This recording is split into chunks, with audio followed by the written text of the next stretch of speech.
On this episode of Ice Pilots NWT, the water bomber pilots prepare for the worst over the Atlantic.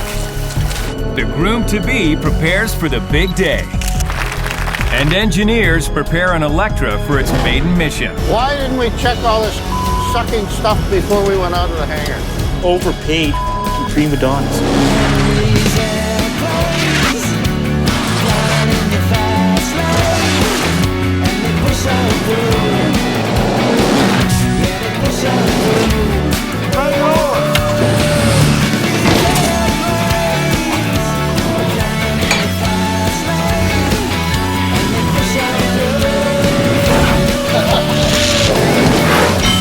Hang on to your hats, boy. As February turns to March, things are heating up at Buffalo Airways.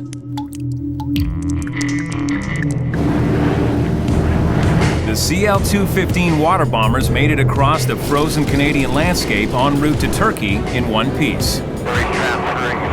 They tested their auxiliary fuel supply on the way to Winnipeg, got kicked out of the hangar in Montreal in the middle of the night, and raced a winter storm to St. John's, Newfoundland. You played it exactly perfect. Holy smokes, did we ever, man? That's almost a hurricane out there.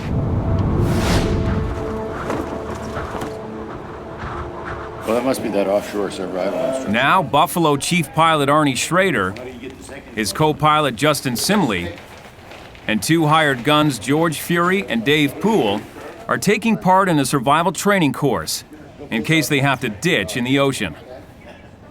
We all know that North Atlantic's not a very friendly environment, especially in the winter. It's a 2,200-kilometer crossing over deadly cold waters in short-haul water bombers meant to fly in the summer. Nobody traditionally crosses the North Atlantic with these types of airplanes that time of year. It's a dangerous mission. Today's training could save their lives. You'd be a f***ing idiot to not know what could happen before you take that trip. It's like a big problem. It's what's called a full body job. It's a son of a bitch trying to get those things on. They're so tight, eh? That they cut off your circulation. But I guess to keep the water out of, the suit, so. If they have to ditch into the frigid ocean, these high-tech survival suits could keep them alive for up to 24 hours. The hood was the worst. Once you put the hood on, the chin strap kind of goes over, and that's bordering on painful. You had to make sure your sleeves were watertight. You had to make sure that it went up around your chin and around your neck and was totally waterproof. Now I'm ready to rock. You got a buddy line right here on your suit? Yeah. You choke it onto your buddy's arm here, right? Kind of thing. I'll keep you together. Arnie, Justin, and the rest of the crew must wear these bulky suits for the entire 9.5-hour trip across the ocean. They'll keep the survival suits dry for now and train in neoprene wetsuits Is your place for my smokes? in the pool. No, we're not going to the moon. We're just going swimming. The mood is light, Because once the dude is... but the underlying message isn't. We teach people stuff that we hope they never had to use. We were taught how to maneuver, how to do certain positions, how to do the buddy system, how to connect with a number of people. Okay, we're ready to rock. Okay, I want you to swim over to the side of the pool. Two arms. Then it's into the simulator for a crash landing. You want to let your crew know we're going to hit the drink, we're going to hit the water. So ditching, ditching, ditching, prepare to ditch. Ditching, brace for impact, boys. We're going down about a minute before we hit the water.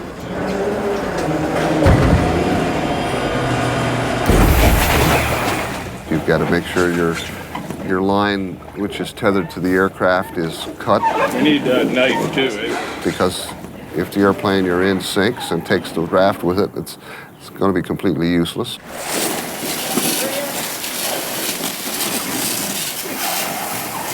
Kept spraying me with that hose. How do you like the Atlantic? It was a good point. I'll just give them an incentive to put up the canopy.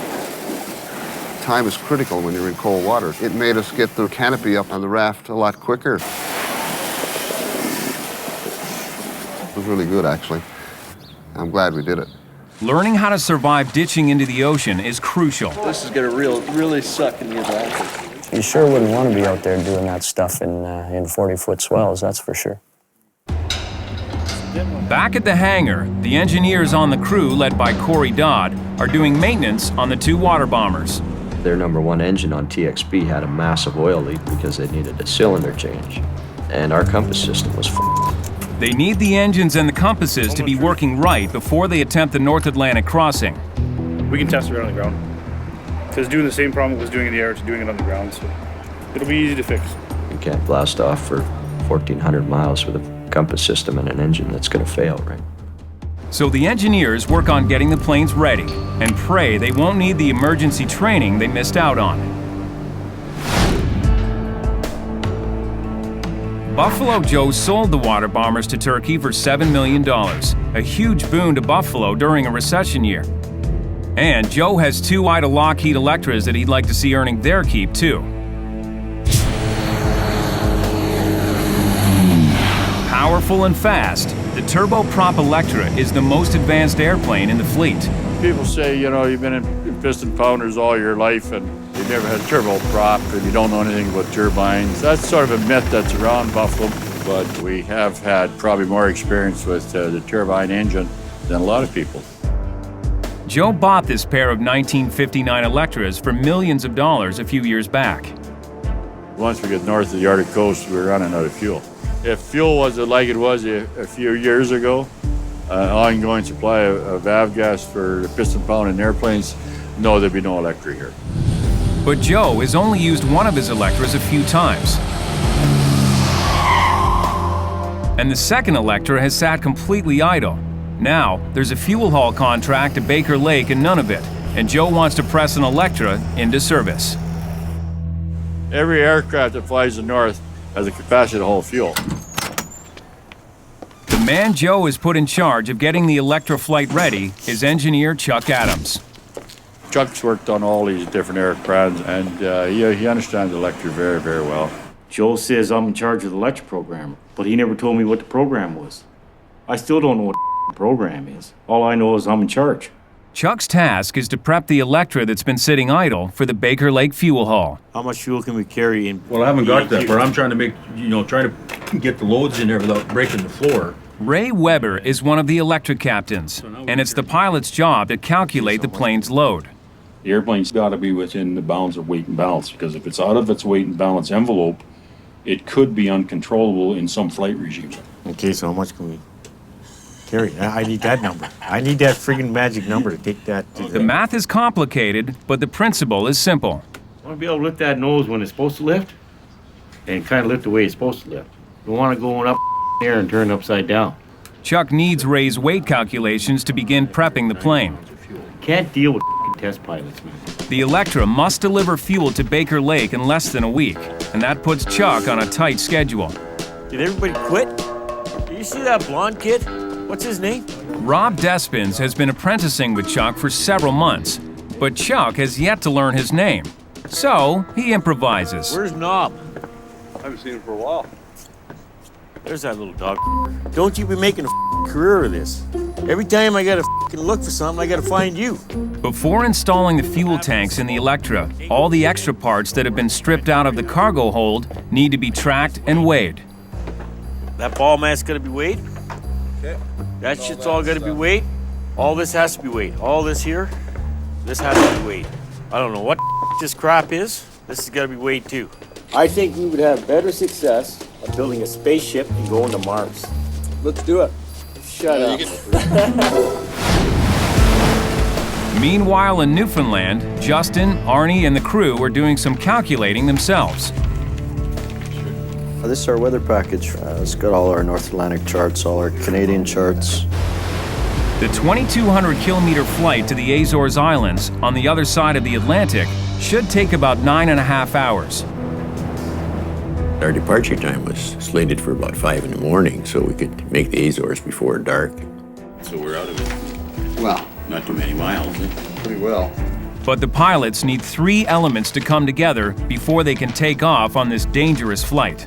Relatively clear skies, temperatures above the freezing point, and a tailwind.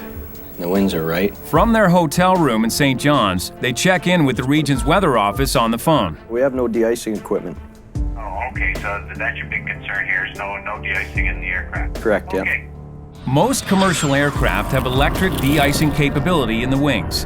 Smaller planes have de-icing boots, a rubber membrane that covers the leading edge of the wings and expands to crack the ice that forms on them. The CL-215 water bombers just aren't equipped to fly in winter. If they ice up, they may plunge into the ocean. Well, everybody's nervous, I think, about that North Atlantic and airplanes that are not designed to cross oceans, eh? They need a detailed weather forecast and need to pray it's right. For the majority of that trip, you're going to be in the clear conditions. 21 to 06, they're still forecasting plus temperatures right up to 9,000 feet. That deck of cloud that you see there, all right, if you go out, you stay below 9, there you go, no icing. Clear conditions and temperatures above freezing, but the wind has to be just right. You know, you're looking at 60 west and 50 north. Looks like there are headwinds to fight, which would suck up precious fuel. So we'll be doing 130 knots the whole way.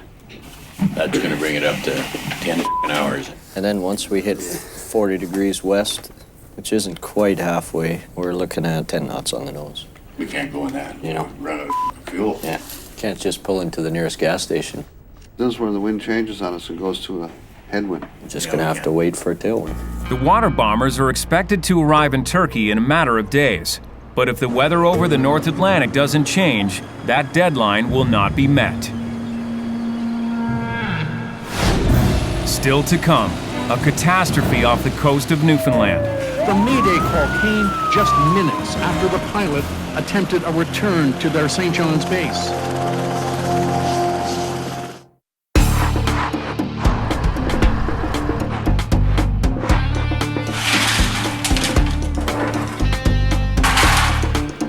All the weight calculations are done. At least that's what engineer Chuck Adams believes. Backing up just a hair. Now he's installing 3 massive tanks in the Electra to haul fuel to Baker Lake. We put them in just to see how they fit and get everything all arranged for when we do this fuel haul. They stay in the airplane. We haul the fuel in these tanks.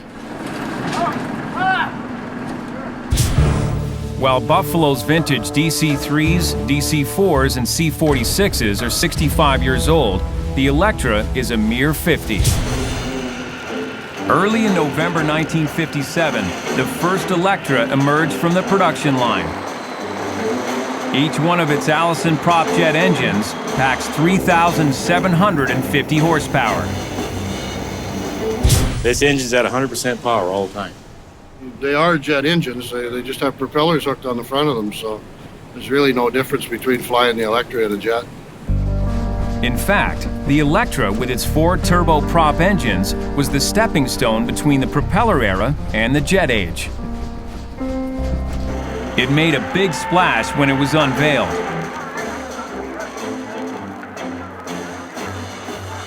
Several U.S. airlines ordered the planes, but then things started going very wrong. They've been a controversial airplane since the day they came out. The outboard engines, they didn't have enough structure in them. And if they got in bad weather, they'd start doing a whirling, going like this, oscillating, whole engine, and they'd rip the wing off. There were some tragic crashes, and the Electra was recalled. By the time the engine mount problem was fixed, jet airliners had taken over. The Electra became outdated before it ever really took off, and production was stopped. Only a few of the planes remain in service today. They fly well, they're good in this area, and it's versatile. Versatility is the most important. And with avgas, the fuel used for Buffalo's piston-driven planes, getting scarce, the Electra, powered by jet fuel, will keep Buffalo flying. We can go into northern Nunavut or into the Arctic with a little less work. The airplane can refuel at most of the bases. But Joe has been a reluctant convert. Why is it so expensive? Because it's a very expensive airplane to maintain. Every hour, 5,000 pounds of fuel's done out those exhaust pipes. Joe's being resistant basically because he has a love for piston engine aircraft. Joe may love his older planes, but he's got to start using the Electras. You get a big expensive airplane and it's got to work. It can't be sitting on the ground. There. Push. Okay. There's a lot of fuel hauling goes on the north. And we want to get on the market. The 3 fuel tanks are installed in the Electra. Now Chuck has to get both pilots to approve the rigging. My biggest concern is not having them drift back on takeoff or anything. It's for deceleration. We gotta make sure that they don't move forward. Brian's focus is on tying the tanks down securely, but Ray is still preoccupied with weight. A 4x4 by 16, if I remember rightly, was 48 pounds. So you got 490 pounds of tank, virtually 100 pounds of 4x4 underneath it, and another 5 or 10 pounds for straps. Ray still doesn't have it all figured out, so the Electra pilots put their heads together to crunch the numbers. That's a revamp of the numbers.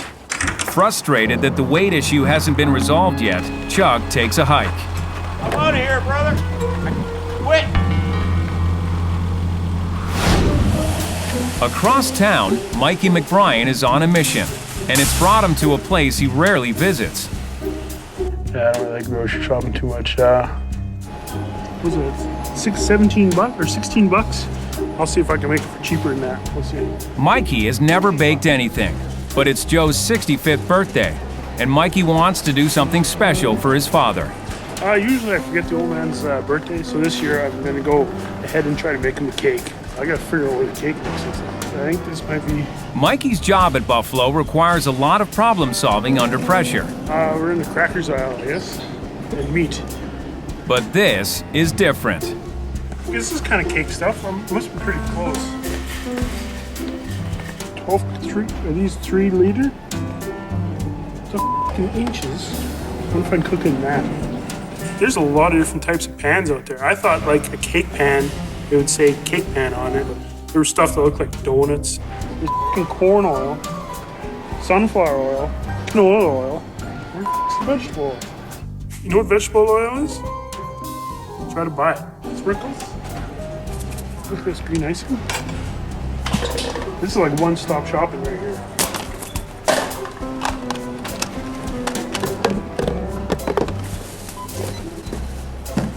Holy smokes. 65. Really, I thought I could make a cake for under 15 bucks. A $65 cake for Joe's 65th birthday. But Mikey still has to make it.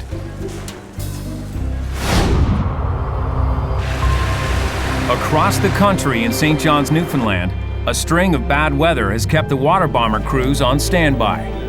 Freezing rain. Didn't think it'd be this long. Stop counting the days. It's crazy. I'm thinking of buying property. Going stir-crazy watching weather forecasts on TV in the hotel room, How are you guys? Arnie and some of the boys decide to take in the sights. First time in Newfoundland? No? Not for me. All right, you know, it's true, Newfoundlanders are easy to confuse, so if you say 2 answers together, it's going to screw me up. This is the oldest city in North America. One passenger knows all about this part of the country. George Fury is from Newfoundland. You got a Newfie right back here. Yeah. Their girl's trying to bullshit you, isn't it? Jeez. First stop, Signal Hill.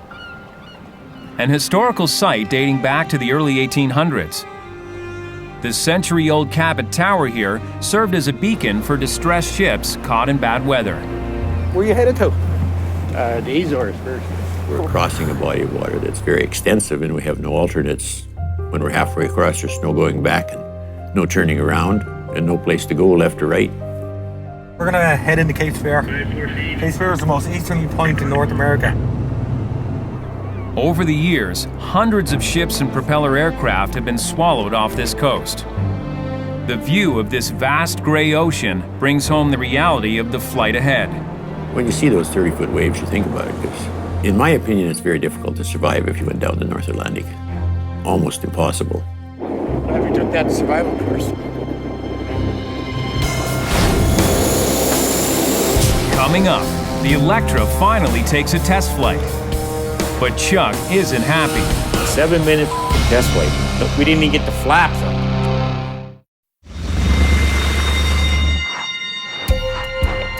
A Buffalo DC-3 is about to make a run up the Mackenzie Valley. But for Captain AJ DeCoste, this flight is not just about cargo. It's his last flight before getting married. And cargo manager Kelly Jarasevic's not letting him forget it. Last flight as a single man, I best hug you. Have a good trip, buddy.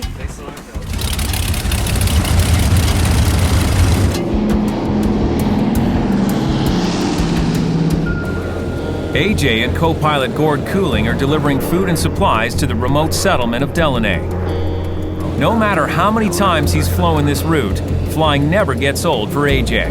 And I'm really excited to go into work. You get to go and jump in this airplane that you love, and it sounds awesome. I'm like kind of a motorhead anyhow. If I weren't flying, I'd be riding my snowmobile or riding my motorcycle or doing something like that. So yeah, it's really exciting.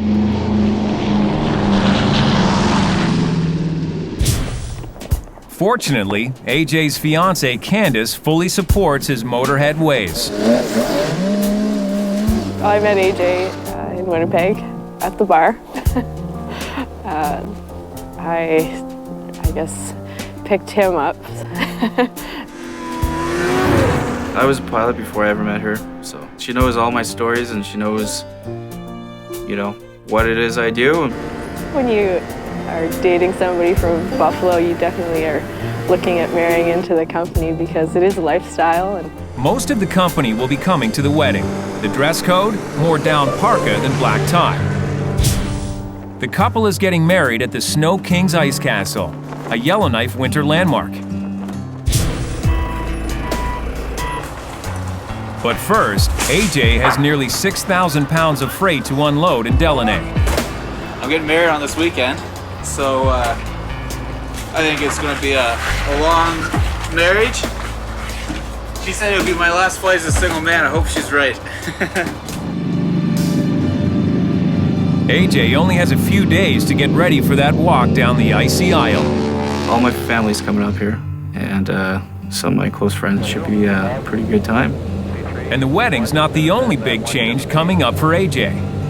I think Candace is waiting to tell everybody, but she's 5 or 6 weeks pregnant, actually. Really? Yeah. Holy shit, dude. Yeah. Thanks, yeah. So congratulations. Big changes, eh? Oh my god. That's awesome. Yeah. Candace is pregnant with her first baby, so we're not sure if it's a boy or girl yet, but things are changing pretty quickly, I guess.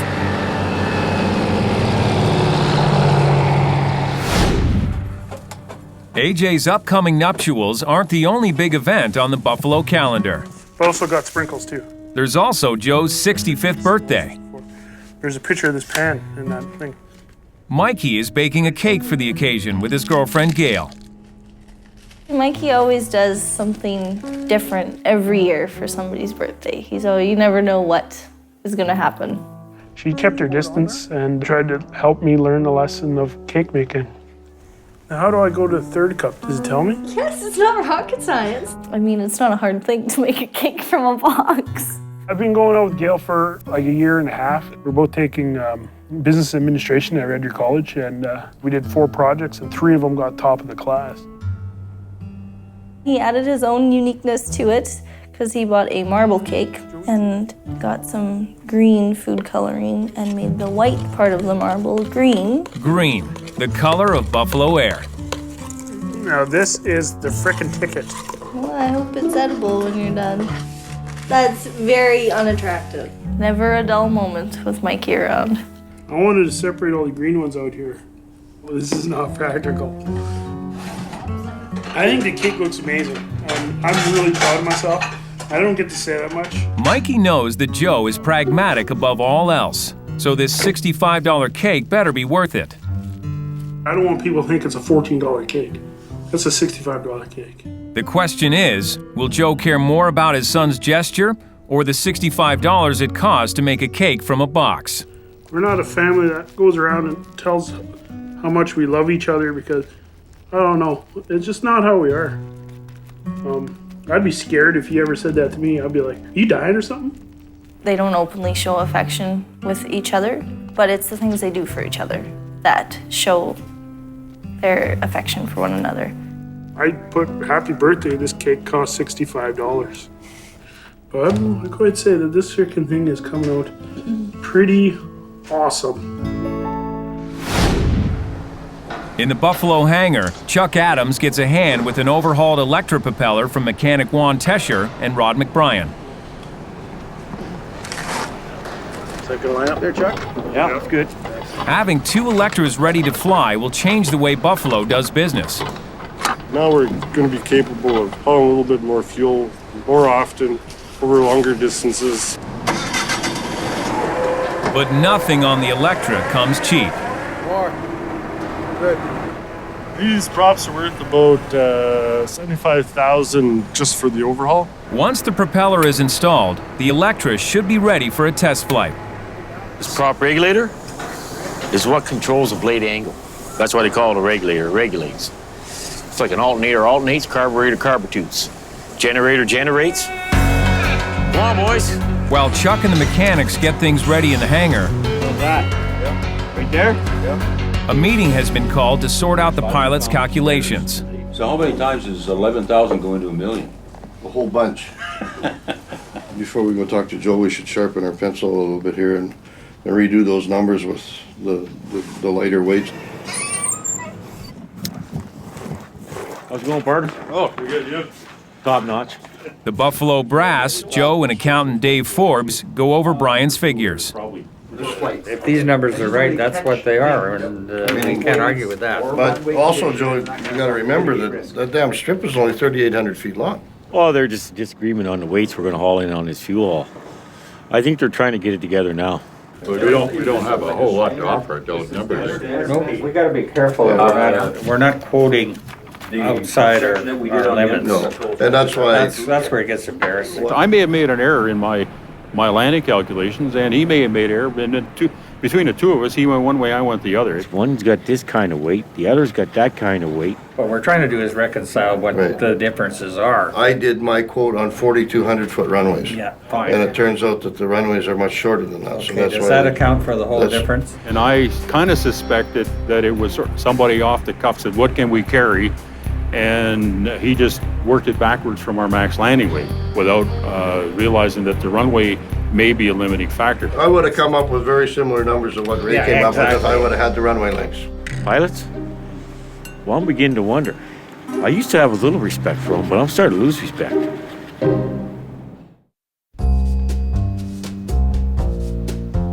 It's Buffalo Joe's 65th birthday, so Mikey has baked him a cake. I spent $65 making this cake. I can prove it. Look at this. 65th birthday. There you go. I'll be submitting that in to Mr. Forbes. Yeah, well, it should have been $65 between the layers in hard cash for me. One for every year I put up with them. How come not 65 candles on it? I could blow 65. I ran out of money. Get a knife. Well, cut her up. See what you made for $65. Did you put money in it? Is it like a money cake? No, look. Said he paid $65. I think he was padding it, eh? It's freaking marble. You can't just go to the store and buy marble cake. Anyway, I gotta blow this out, eh? Yeah, Look at that. Good luck. I make another year. I didn't blow one. He played along. He cut it up, gave people pieces. Did you go around the circle? Hey, you wait till everybody gets your cake. You don't start first. Where are your manners? He knows when people work hard for something, and when it comes from the heart, you can recognize that. I'll save that for one of the crew. Thanks, guys. Get it for plate.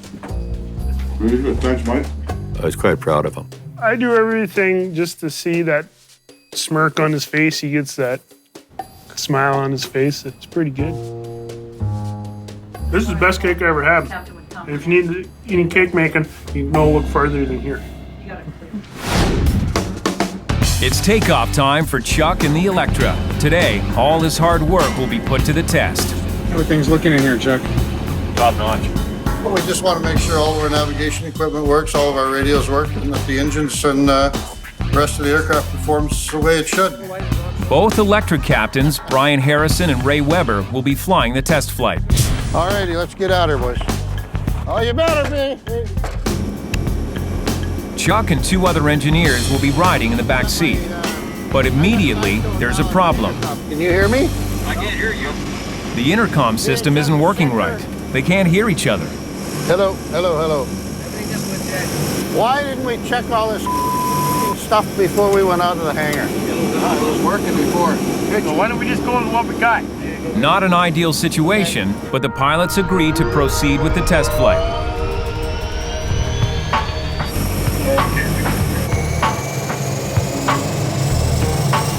It's clear here.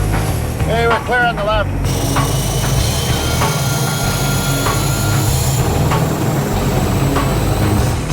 Okay, everybody ready to go, guys?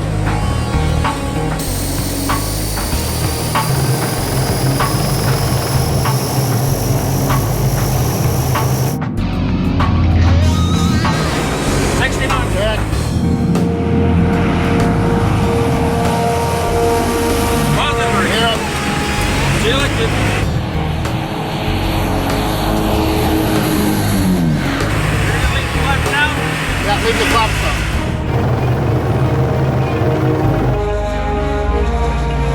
Now, you just hold her level. Does it fly level? It's flying. It's pretty good. Okay. No, I just want to make sure that it all works. Okay. Over 147. 147, 167. Number set. Abruptly, the pilots decide to head back to the airport. Flight slow. Flight slow. 50. How long was that damn test flight? 7 minutes. A 7-minute test flight. We didn't even get the flaps on. And there's all kinds of little things that either won't work or won't work the way they're designed to. Ray and Brian aren't ready to give it the thumbs up. They want the little things fixed. And then they want another test flight. We're not going to get to the moon like this. This is f***ing horse shit. It's always the same. You know, you'll get an engineer who'll say, well, what do you need to do that for? Overpaid f***ing prima donnas. Chuck's a great engineer, but he's not a pilot. You know, and you see things differently from the from back seats. Tired of dealing with bullshit. They're telling Joe that we need another test flight. And Joel's waiting for my answer. My answer was, why do you want another test flight? I don't know where Chuck's coming from, but I wanted to do another flight on the airplane after we did the initial test. What are we gonna test fly the f***ing thing to China? How many times are we gonna test fly a f***ing airplane? You know, pilots are just like a priest. They're right there at the same level. Never been there, never done it, but sure preach a lot about it. No, they're not getting another test flight. I got vetoed. Chuck said it wasn't necessary to do another flight, so Joe agreed with Chuck. So A few minor bugs still to iron out, but this Electra is deemed ready to haul fuel to Baker Lake. Guys like me and Joe, we don't like anybody, eh? So we're just gonna be around to make everybody friggin' miserable. And the more miserable I can make them, the better I feel. That's where I'm gonna leave that, boys. Chuck's gonna have coffee. Meanwhile, Mikey's busy with a project of his own. He's setting up a GPS monitoring system to track the water bombers via satellite. How in the hell is this supposed to go on?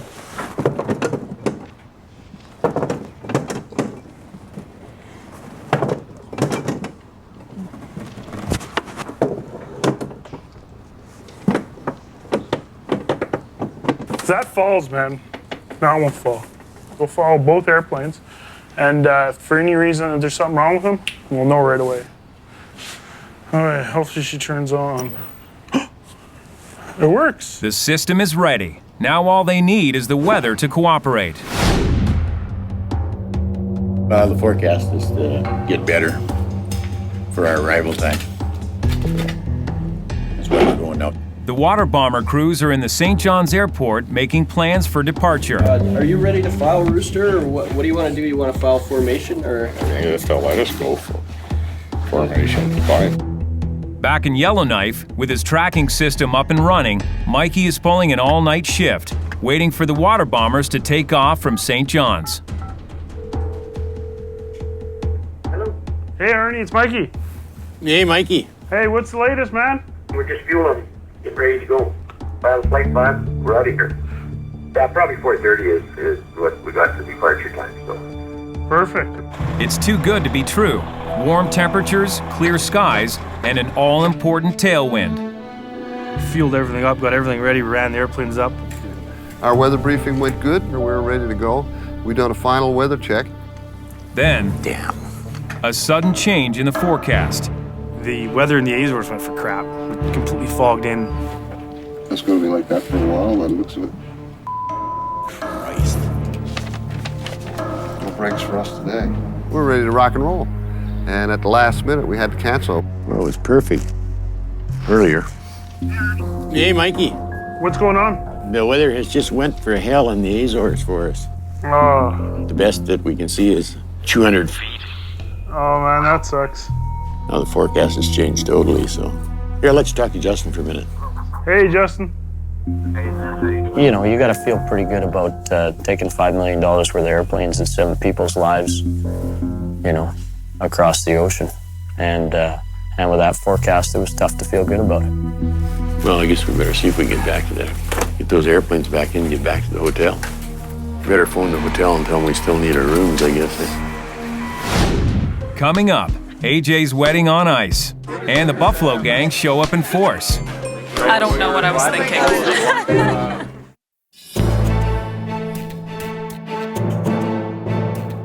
The day has come for the Electra's fuel haul to Baker Lake. We're gassed and oiled. We just got to take the plugs out and get her closed up. The pilots are looking forward to this flight. It'd be kind of nice to see this airplane operate. We never hauled a load with it yet. Yeah, exactly. See how fast she goes and how she handles. We'll be on our way this afternoon as long as the Baker Lake weather holds out. Engineer Chuck Adams has done his job. Just a quick tire check. Oh, they're hanging in. And he's gone. Well, I'm not sticking around. Take care.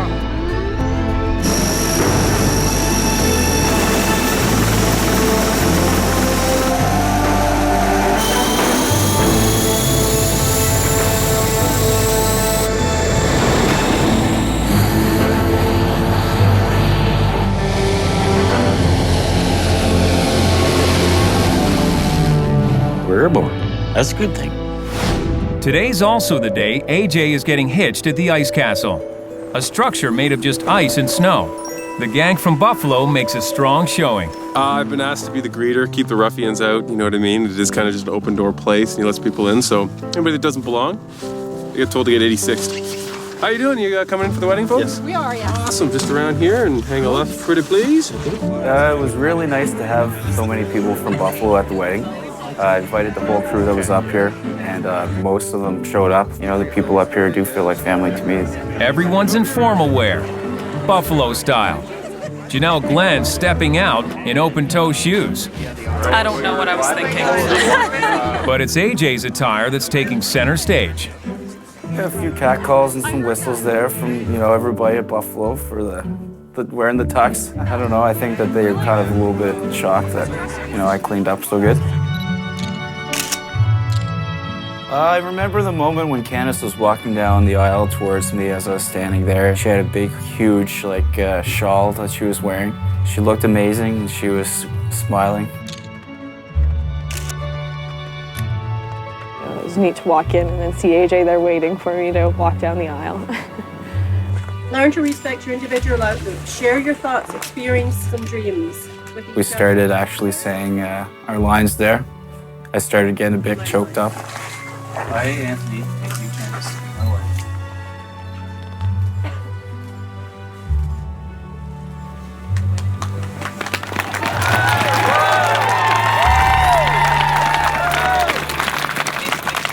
It was probably one of the happiest days of my life to be married to Candace. Heartbreaking.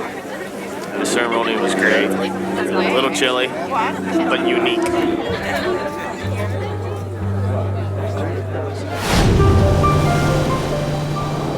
Across the country in St. John's, Newfoundland, the weather is finally looking good for a flight over the North Atlantic. Well, this is the first time that we've actually had a wind that was favorable to go. But the crew's enthusiasm is dampened as tragedy strikes off the coast of Newfoundland. With 18 people aboard, a helicopter headed to an offshore oil platform has crashed. A Sikorsky 92 helicopter ditched into the water about approximately 30 nautical miles east of St. John's. Only found one survivor so far out of 18. So. The North Atlantic is nothing to play with, that's for sure.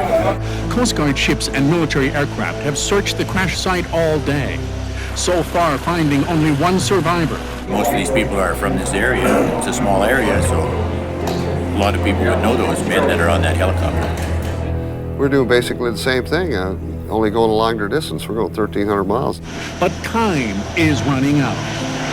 That's because those mandatory offshore survival suits will only keep someone alive for 24 hours in the frigid North Atlantic. It's all fun and games and good training in the pool there, but the reality of the whole thing is very tough to survive out there in that ocean. Arnie and his crew will have strong tailwinds if they fly tonight. A good thing, unless they have to ditch.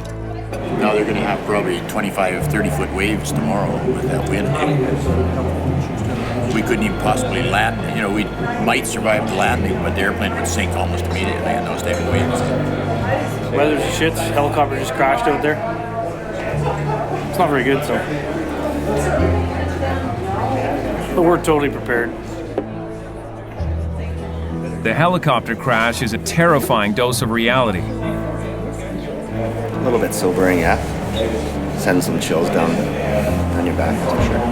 At this moment, the trip to the Azores is still a go, despite the helicopter tragedy, which means the engineers' lives could soon be in the hands of the 4 pilots. We got the word 2 o'clock this morning, we're gonna head up to the airport and go. The rough weather that's been making the rescue attempt so difficult is actually the window the Buffalo crew has been waiting for. There's an excellent tailwind. Well, we're leaving on Friday the 13th. Friday the 13th, what else is there? We got 13,000 pounds of fuel. We got to go 1,300 miles. And yeah, that's pretty good. Pretty good odds. Still to come, the pilots forge ahead with their plans to cross the North Atlantic. The stars are aligning tonight. The boys are just pulling the airplanes out now. Stop to where we go. Go ahead and say goodnight anyway, by there. It's 2 a.m. and the westerly wind is howling at St. John's Airport in Newfoundland. So we're going.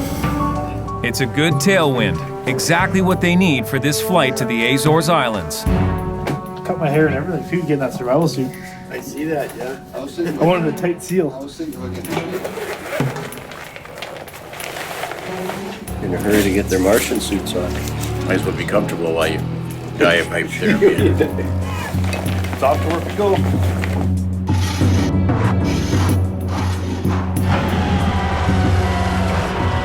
Pulling another all-nighter in Yellowknife, Mikey's watching the satellite feed on the monitor. They moved. TXB fired up. Well, this is the first signs of life I've seen. Weather conditions aren't perfect. It's not the greatest right now, but it's improving. We need the tailwind, so we got it tonight. It's good. This is the farthest the crew has come so far, and unless a last-minute weather warning is issued, they will be airborne in a few minutes. So it looks like to me they're actually in the aircraft doing a run-up.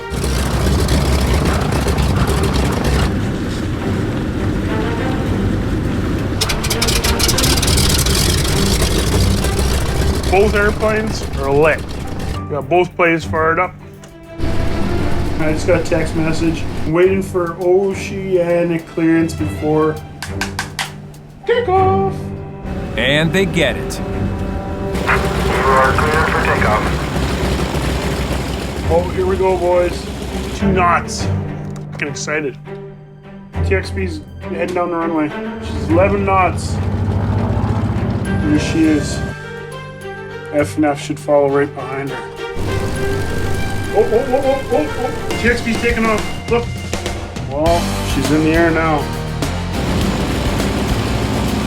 Just gotta wait to make sure both of them get up there.